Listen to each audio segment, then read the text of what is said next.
Čtení na dobrou noc. Pohádka o perníkové chaloupce. Byl jeden chudobný otec a měl 2 děti, Honzíčka a Marušku. On chodíval do lesa dřevo kácet a nemohl na děti pozor dávat. Proto když jim, malým dětem, matka umřela, oženil se, aby měli děti zase matku. Ale ta druhá matka nebyla hodná. Neměla ráda ani otce, ani děti a otec měl proč naříkat.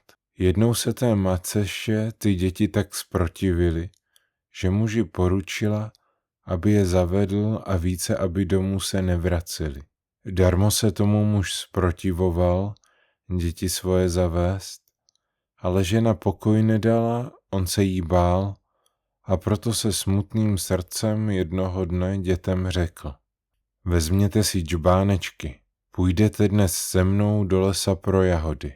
Děti radostí skákaly, vzali hned džbánečky a s otcem do lesa se ubírali.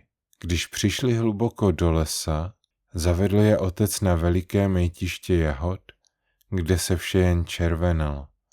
A řekl jim: No, milé moje děti, tuto sbírejte si jahody a já tamto půjdu dříví kácet.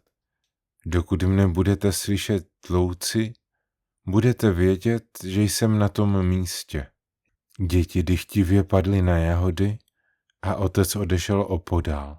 Přivázal mezi stromový palici, která větrem pohazována do stromů tloukla, jako když dříví kácí. Když tak děti ošálil, vrátil se domů a děti v lese nechal.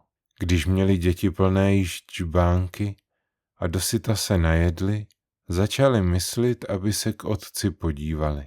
I šli tam, odkud se po chvílích udeření palice ozývalo, ale nenašli tátu, jen jeho palice visela na stromě. Kde pak jen náš tatínek bude? Snad šel domů a nás tu nechal, řekl Honzíček. Ale co pak si to myslíš? Však on tatínek někde bude a přijde zajisté pro nás, jen tu pojďme, řekla Maruška.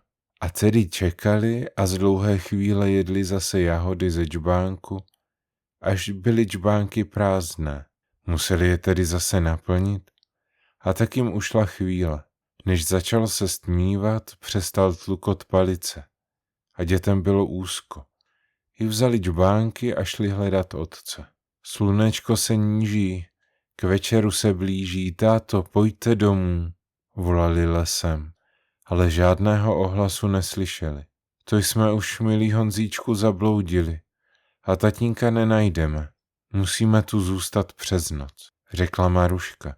Ona byla starší a moudřejší. Ale já se bojím, Honzíček na to. No, tedy počkej, já vylezu na strom, jestli uvidím nějaké světlo. A v tu stranu bychom se potom dali. Těšila ho Maruška a hned taky na strom lezla.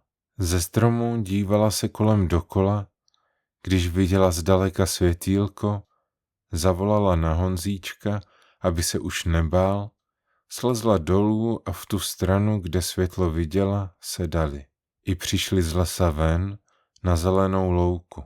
Na té louce viděli hezkou chaloupku a ta chaloupka byla perníková. Šli až k okénku, koukli dovnitř a viděli tam sedět starou bábu a dětka.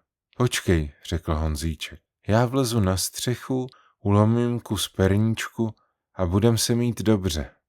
A jestli na nás přijdou, Maruška se strachovala, ale Honzíček byl už na střeše a loupal perníček. A Marušce dolů házel. I poslala bába dětka, aby se šel podívat, že se jí zdá, jako by někdo loupal perníček. Šel dědek ven a ptá se: Kdo pak to na mé střeše loupá perníček? I ne, dědečku, to větříček. Tenkým hláskem odpověděla Maruška pod oknem. A dědek se spokojil. Děti se byly najedli a pod oknem se uhnízdili k spánku.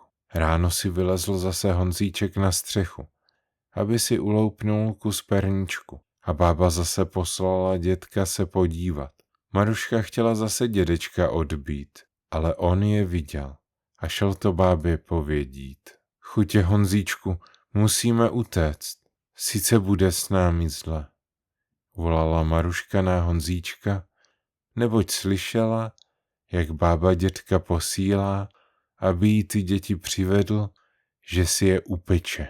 Honzíček skočil ze střechy, Maruška ho chytla za ruku a utíkali, co mohli a kam je oči vedly.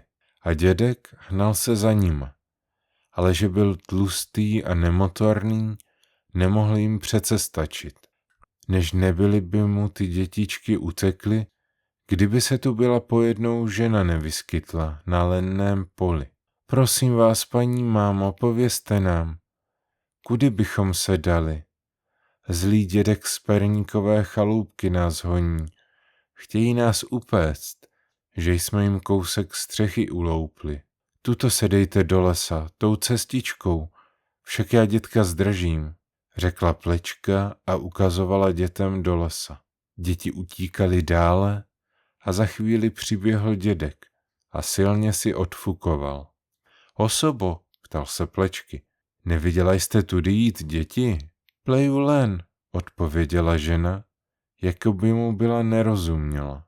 Osobo, já se vás ptám, jestli jste tudy viděla jít děti.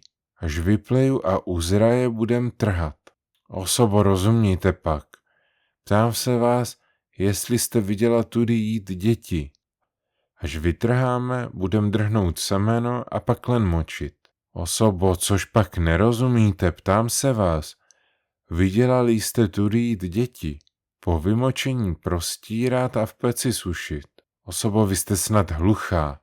Ptám se vás, viděla-li jste tudy jít děti, no a po vysušení budem třít a po vytření vochlovat.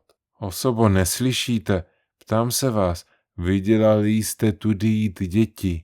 Tak, no a po vochlování budem nadívat na kužela a příst. Osobo, co mi do toho, ptám se vás, viděla-li jste tudy jít děti. Až napředem pěkných tenkých podvazků budem soukat. Osobo, ptám se vás, viděla-li jste tudy jít děti. Až nasoukáme, budem tkát pěkné, tenké plátno. Osobo, co je mi do plátna, ptám se vás, viděla-li jste tudy jít děti. Až utkáme, budem bílit, až vybílíme, budem stříhat. A šít košile, košilky, pleny a vlínky, sukně a zástěrky. Osobo, což pak si na uších sedíte, ptám se vás, viděla-li jste tudy jít děti. A tak, co budem dělat? No budeme se do toho odívat a nosit se čistě bílé. Osobo, prosím vás, neviděla jste tudy jít děti? Až to roztrháme? No pak to podpálíme. Uděláme z toho trout. No do troudu budeme pak křesat tak dlouho, dokud vydá živou jiskřičku a boží ohýnek ho nestráví. Boží ohníček rozejde se v dým, dým pak v povětří a to je konec mojí řeči. Osobo, já se vás na to neptal, ptám se vás, neviděla-li jste tudy jít děti. Děti? No, to jste měl hned říct. Bodejť neviděla, bá viděla. Šli tam tudy tou cestičkou po polích a přímo k tomu potoku, co ty vrby jsou, ale už je nedohoníte. Skákali jako poštolky. Při těch slovech ukázala žena dědkovi na opačnou stranu, kudy byla dříve děti poslala. Dědek to poznal, zlostí odplivnul a zpátky domů šel. A když odešel, i žena spole zmizela a děti přišly domů. Tak to končí pohádka v podání Boženy Němcové. Božena Němcová nám však poskytuje ještě 2 alternativní konce. První. Aneb jak se jindy vypravuje, odstnula se ta žena za utíkajícími dětmi a když se jich na všecko vyptala, vzala je za ruku a vedla domů. To byl duch jejich nebožky matky. Když je přivedla domů k tatíkovi, pravila: Jakube, vedu ti tvoje děti. Zabloudili, dej si na ně pozor. Jak slyšel Jakub své nebožky hlas, padl s pláčem na kolena a děti objímal. Na macechu zlou ale padl takový strach, že utekla ze dveří a nikdy více se nevrátila. Otec pak se svými dětmi žil pokojně. A třetí možný konec? Obyčejně se pohádka takto končí. Když dědek ven vyběhl na děti, chytil je a zavřel do chlívce. Tam je krmili samými dobrými věcmi, aby stloustli. Jednoho dne přišla bába a řekla, aby vystrčili prstíček. A když vystrčila Maruška prst, bába ji řízla a že prý už je dost tlustá. Vytopili pec a že je upečou. Nejdříve měla sednout Maruška. Ona ale že neví, jak se to sedá, aby sedla bába. Bába sedla, Maruška pokynula Honzíčkovi a strčili bábu do pece. Pak utekli domů k tatíkovi, který je více již nezavedl. Dobrou noc.